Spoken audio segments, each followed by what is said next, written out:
अस्सलाम वालेकुम students. Okay students, मैं फैसी पार्ट 1 की बायोलॉजी के chapter number 4 that is the cell उसको डिस्कस कर रहे थे। आज की वीडियो में लाइसोसोम्स को पढ़ेंगे। लाइसोसोम्स क्या होते हैं, लाइसोसोम्स कहाँ प्रेजेंट होते हैं, किन ऑर्गेनिजम्स में प्रेजेंट होते हैं, लाइसोसोम का क्या स्ट्रक्चर है, लाइसोसोम का क्या फंक्शन है, इसमें क्या क्या प्रॉपर्टीज़ होती हैं। इट मीन्स हम लाइसोसोम के बारे में ईच एंड एवरीथिंग आज की वीडियो में ही डिस्कस करेंगे। आज की वीडियो स्टार्ट करने से पहले अगर हम प्रीवियस वीडियो की बात करें तो प्रीवियस वीडियो में हमने गोल्जी ऑपरेटर्स को डिस्कस किया था। गोल्जी ऑपरेटर्स क्या होता है, गोल्जी ऑपरेटर्स कहाँ प्रेजेंट होता है, गोल्जी ऑपरेटर्स जो है वो उसका क्या स्ट्रक्चर है, उसका क्या फंक्शन है। गोल्जी ऑपरेटर्स की वीडियो अगर आपने नहीं देखी तो इस वीडियो का लिंक मैं ऊपर आई के बटन पे शो कर रही हूँ, अब वहाँ पे जाकर इस वीडियो को देख सकते हैं।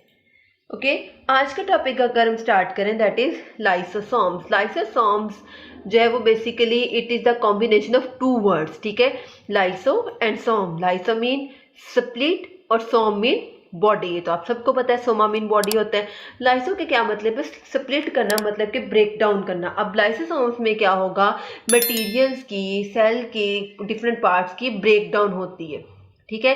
तो इस वजह से इसका नाम क्या रख दिया, लाइसोसोम्स। अब आपके माइंड में क्वेश्चन आ रहा होगा कि जिस तरह से रफ एंडोप्लाज्मिक रेटिकुलम से गोल्जी ऑपरेटर्स बने थे, ठीक है, मतलब रफ एंडोप्लाज्मिक रेटिकुलम के बाद गोल्जी ऑपरेटर्स। अब लाइसोसोम्स किससे बने, आपको याद हो तो मैंने आपको बताया था कि जो गोल्जी ऑपरेटर्स हैं, ठीक है, उसके अंदर जो प्रोटीन्स बनती हैं, ठीक है, गोल्जी ऑपरेटर्स में जो प्रोटीन्स बनती हैं उन्होंने वेसिकल्स की फॉर्म में जो है वो आगे मूव करना है। अब लाइसोसोम्स क्या हैं, गोल्जी ऑपरेटर्स 3 तरह की वेसिकल्स बनाता है, ठीक है। यहाँ पे सपोज ये गोल्जी ऑपरेटर्स की जो है वो वॉल है, ये 3 तरह की वेसिकल्स बनाएगी। एक को हम नाम दे देंगे लाइसोसोम का, एक को परऑक्सीसोम और एक को ग्लाइऑक्सीसोम, ठीक है। लाइसोसोम हम आज की वीडियो में पढ़ेंगे, प्रॉक्सीसोम और ग्लाइऑक्सीसोम हम इंशाल्लाह नेक्स्ट वीडियोस में डिस्कस करेंगे। ओके, सबसे पहले अगर हम इसके इंट्रोडक्शन की बात करें तो लाइसोसोम क्या है, it is a cytoplasmic organelle. कि क्या है, एक साइटोप्लाज्मिक ऑर्गेनेली है, मतलब कि ये साइटोप्लाज्म में प्रेजेंट होती है। इसको किसने डिस्कवर किया था, डी ड्यूविन 1949, मतलब उसी ने जो है वो गोल्जी ऑपरेटर्स को डिस्कवर किया था, गोल्जी ऑपरेटर्स को डिस्क्राइब किया था और उसी ने बताया था कि किस तरह से गोल्जी ऑपरेटर्स से लाइसोसोम्स की फॉर्मेशन होती है। It is found in eukaryotic cell, ठीक है, क्योंकि ये क्या है, ये मेम्ब्रेन बाउंडेड ऑर्गेनेली है, तो ये कहाँ पे प्रेजेंट होगी, यूकैरियोटिक सेल्स में। Form from Golgi operators performs intracellular digestion. अब इंट्रासेलुलर डाइजेशन क्या है, मतलब इसने सेल के अंदर ही रह के सेल में डाइजेशन का प्रोसेस करना है। किस तरह से करना है, एक प्रोसेस होता है हमारे पास दैट इज फैगोसाइटोसिस। फैगोसाइटोसिस में क्या होगा, सेल ने किसी भी हैवी पार्टिकल को, किसी भी फूड मटेरियल को क्या करना है, इनगल्फ कर लेना है, डाइजेस्ट कर लेना है, पूरे का पूरा उसको निगल जाना है, फैगोसाइटोस कर लेना है। उस प्रोसेस को हम क्या कह देते हैं, phagocytosis. Okay, in any foreign object that gains entry into the cell engulfed by lysosomes immediately and broken into simple digestible pieces is called phagocytosis। ये प्रोसेस क्या कहलाता है कि जिसके अंदर कोई भी सपोज यहाँ पे जो है एक जो है यहाँ पे आया है, कोई भी फॉरेन पार्टिकल आया है, ठीक है। अब नेक्स्ट स्टेप में क्या होगा, अब सेल की मेम्ब्रेन ने क्या करना है, उसको अपने अंदर जो है वो जगह दे देनी, वो पार्टिकल यहाँ पे आ जाएगा। नेक्स्ट स्टेप में क्या होगा, वो पार्टिकल क्या होगा, सेल के अंदर चला जाएगा, ठीक है। मतलब सेल ने क्या किया है, उसको अपने अंदर इनगल्फ कर लिया है, डाइजेस्ट कर लिया, अपने अंदर ले गया उसको, जो है उस प्रोसेस को हम क्या कह देते हैं, phagocytosis. It is a single membrane bounded organelle. It has enzyme for catalytic activity. Catalytic activity मतलब जिसने ऑर्गेनिजम्स की ब्रेक डाउन करनी है, उसमें उनमें कैटालिसिस का प्रोसेस करना है, ठीक है। तो ये क्या होगा, इसके पास ऑब्वियसली बात है कि जिसने जो है वो कैटालिटिक प्रोसेस करना है तो ऑब्वियसली उसके पास एंजाइम्स प्रेजेंट होने चाहिए। एंजाइम्स होंगे तो मटेरियल्स की ब्रेक डाउन होगी, एंजाइम्स नहीं होंगे तो मटेरियल्स की ब्रेक डाउन नहीं होगी, ठीक है। तो वो उसने मटेरियल्स की ब्रेक डाउन करने के लिए, सपोज ये पार्टिकल, फूड पार्टिकल इसके अंदर गया है, इसने इसकी ब्रेक डाउन करने के लिए इसको एंजाइम्स की जरूरत है। तो एंजाइम्स क्या करेंगे, एंजाइम्स इसकी ब्रेक डाउन में हेल्प आउट करेंगे। तो कौन कौन से एंजाइम्स होंगे, नंबर 1 है हमारे पास एसिड फॉस्फेटेजिस और दूसरा एंजाइम आता है हाइड्रोलिटिक एंजाइम। मतलब कि 2 तरह के एंजाइम्स आएंगे, मटेरियल की ब्रेक डाउन होगी और सेल में डाइजेशन का प्रोसेस कंप्लीट होगा। ओके, फेगोसाइटोसिस के बाद हम देखते हैं नेक्स्ट हमारे पास प्राइमरी लाइसोसोम। प्राइमरी लाइसोसोम क्या है? Processed enzymes are budded off as Golgi vesicles and are called primary lysosome. जैसे कि मैंने आपको बताया कि जब गोल्जी ऑपरेटस से जो है वो एक कह लो कि सैक लाइक और स्ट्रक्चर बनता है, उसको हम क्या कह देते हैं, मतलब कि जो स्ट्रक्चर बना है, जो वेसिकल बनी है, वो क्या है हमारे पास एक प्राइमरी लाइसोसोम है। ठीक है, क्या है? लाइसोसोम है, लेकिन क्या है? प्राइमरी लाइसोसोम है कि जो एंजाइम्स के रिएक्शन से, एंजाइम की वजह से गोल्जी ऑपरेटस से जो वेसिकल बनी है, वो क्या है हमारे पास? Primary lysosome. प्राइमरी लाइसोसोम के बाद नेक्स्ट हम देखते हैं that is secondary lysosome. Secondary lysosomes क्या हैं? When primary lysosome fuse with phagosome. ठीक है, अब यहाँ पे क्या होगा? ये क्या है हमारे पास? मेम्ब्रेन है। मैंने आपको बताया मेम्ब्रेन के अंदर क्या है? Food particle, foreign food particle enter हो चुका है। ठीक है, अब यहाँ से क्या आएगा? गोल्जी वेसिकल से जो लाइसोसोम बना है वो इसके पास आएगा। इसके पास आया और इसने इसको अपने अंदर क्या किया? इनगल्फ कर लिया। ठीक है, अब क्या होगा? अब यहाँ पे जब इसने इसके इस प्राइमरी लाइसोसोम ने आके जब फॉरेन फूड पार्टिकल की ब्रेकडाउन स्टार्ट कर दिया, कि उसको तोड़ना फोड़ना स्टार्ट कर दिया, उसकी डाइजेशन स्टार्ट कर दी, तो वो प्राइमरी लाइसोसोम और वो फेगोसोम जो बाहर से बॉडी आई थी, जब वो दोनों एक दूसरे के साथ मिल जाएंगे तो जो एक हमारे पास स्ट्रक्चर बनेगा वो क्या है हमारे पास? एक सेकेंडरी लाइसोसोम है। दोबारा से सुन ले, लाइसोसोम, प्राइमरी लाइसोसोम और जो फेगोसोम जो था, जो फॉरेन फूड पार्टिकल लाइसोसोम के अंदर एंटर हुआ था, जब वो दोनों ज्वाइन कर जाएंगे और वो लाइसोसोम उस फॉरेन पार्टिकल की, फूड पार्टिकल के ब्रेकडाउन स्टार्ट कर देगा, तो उसके रिजल्ट में जो लाइसोसोम बनेगा वो क्या है? Secondary lysosome. When primary lysosome fuse with phagosome, they are capable of releasing their content outside the cell when they degrade foreign material. ठीक है, क्या होता है कि जब उन्होंने फॉरेन मटेरियल को डिग्रेड कर दिया, उसको डाइजेस्ट कर दिया, उसको ख़त्म कर दिया, ब्रेकडाउन उसकी कर दी, तो वो उस मटेरियल को सेल से बाहर फेंक देंगे। ठीक है, जो हमने एक्सोसाइटोसिस भी पढ़ा था सेल मेम्ब्रेन वाले टॉपिक में। ओके, नेक्स्ट प्रोसीजर हम पढ़ते हैं ऑटोफेगोसोम्स या ऑटोफेगी। ऑटोफेगी जैसे कि नाम से पता चल रहा है, इसमें सेल ने क्या करना है?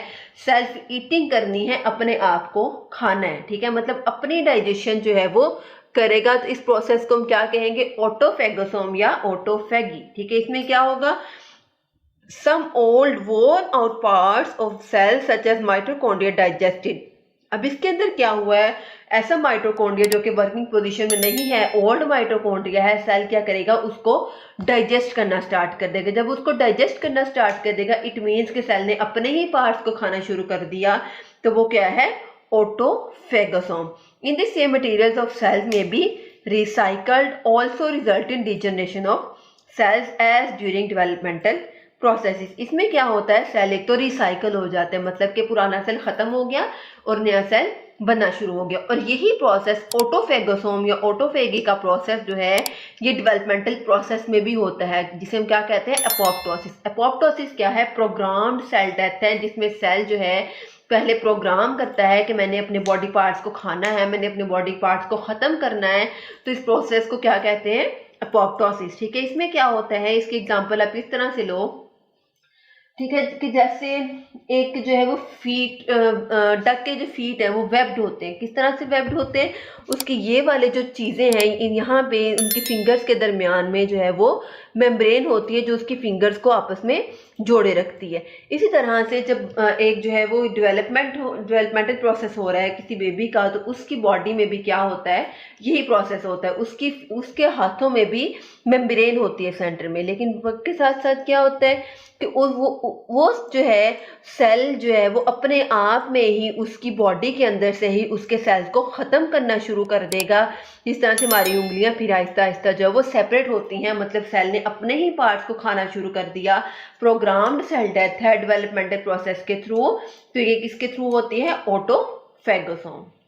Lysosomes also release enzyme for extra cellular digestion, जैसे कि मैंने आपको पहले बताया कि जब सेकेंडरी लाइसोसोम ने जब सेल को फॉरेन पार्टिकल को इनगल्फ कर लिया, खा लिया, ख़त्म कर दिया उसको, तो वो क्या करेगा, उसको बाहर की तरफ भेज देगा।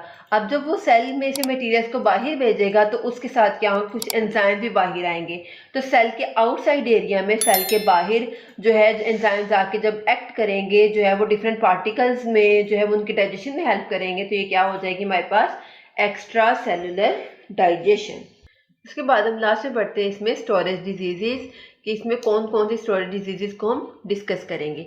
स्टोरेज डिजीजेज किस वजह से है, मतलब कि किसी चीज़ के स्टोर होने की वजह से, किसी चीज़ के एक्स्ट्रा होने की वजह से जो डिजीज होगी वो क्या होगी, स्टोरेज डिजीजेज। अब लाइसोसोम्स की वजह से कौन सी डिजीजेज हो सकती हैं, due to accumulation of substances, क्या होगा, डिफरेंट सब्सटेंसेस एक्यूमुलेट होना शुरू कर देंगी, या ड्यू टू म्यूटेशंस। म्यूटेशंस क्या होती हैं, सपोज हमारे जो है वो डीएनए जो होता है उसमें बेसिस होती हैं, adenine, thymine, guanine and cytosine.